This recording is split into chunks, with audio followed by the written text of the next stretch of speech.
पहले तो ये समझते हैं कि श्वसन है क्या। तो श्वसन का मतलब होता है कि सिंपल भाषा में, साधारण सी भाषा में हम श्वसन को ऐसे परिभाषित कर सकते हैं कि ऑक्सीजन को ग्रहण करना तथा कार्बन डाइऑक्साइड को उत्सर्जित करने के एक चरण को श्वसन कहते हैं।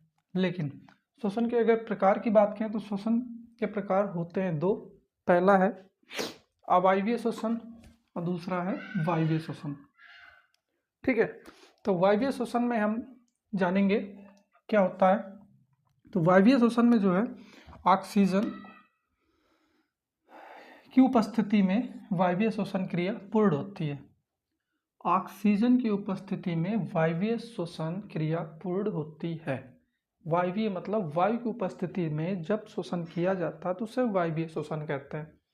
ग्लूकोज का पूर्ण उपचयन होता है, कार्बन डाइऑक्साइड, पानी और ऊर्जा मुक्त होती है। यानी कार्बन डाइऑक्साइड बनेगी, पानी और ऊर्जा मुक्त होगी। ये कोशिका द्रव्य व माइटोकॉन्ड्रिया में होता है। ये कहाँ होता है? कोशिका द्रव्य में और कोशिका में माइटोकॉन्ड्रिया में।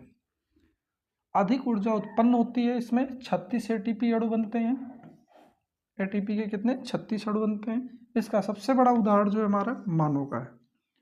अगर वहीं पर हम बात कर ले अवायवीय श्वसन, तो अवायवीय श्वसन में इसके जस्ट उल्टा होगा कि ऑक्सीजन की अनुपस्थिति में होती है और ये ऑक्सीजन की उपस्थिति में हुई। ग्लूकोज का अपूर्ण उपचयन होता है। अपूर्ण का मतलब पूरी तरीके से ग्लूकोज का उपचयन नहीं हो पाता है, जिसमें एथेनॉल का निर्माण होता है और लैक्टिक अम्ल का निर्माण होता है। कुछ मात्रा में कार्बन डाइऑक्साइड बनती है और ऊर्जा मुक्त होती है।